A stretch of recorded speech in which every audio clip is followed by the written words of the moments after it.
TVN 한국교통방송입니다.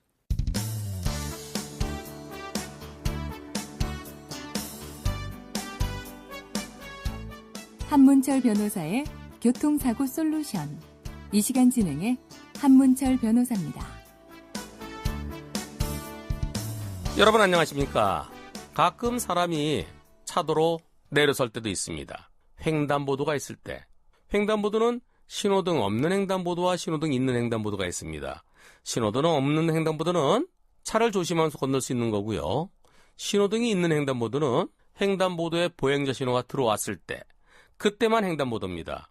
횡단보도 보행자 신호가 빨간불이고 차량 진행 신호일 때는 횡단보도가 아니에요. 그 경우 아니면 보도와 차도가 구분되어 있는 경우에서 차도로 걸으면 안 됩니다. 물론 경우에 따라서 택시 타기 위해서 한 발자국 두 발자국 내렸을 수는 있죠. 또 버스가 인도에 바짝 붙이지 않을 때는 차도에 내려설 때도 있죠.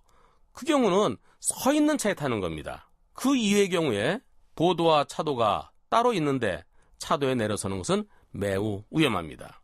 예컨대 낮에 택시 잡으려고 택시 운전자가 나를 못 볼 수도 있으니까 차도로 내려서는 경우가 있어요.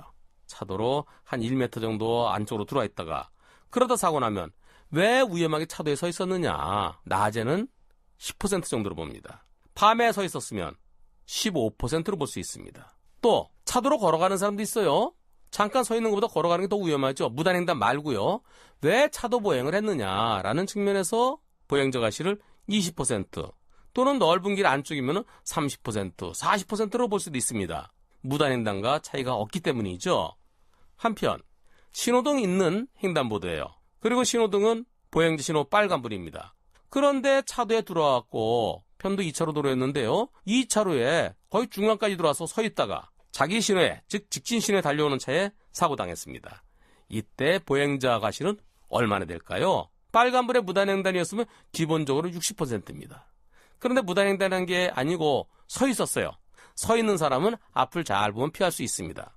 하지만 신호등이 있는 횡단보도에서는 차량 신호일 때 운전자는 신호를 보고 믿고 갑니다.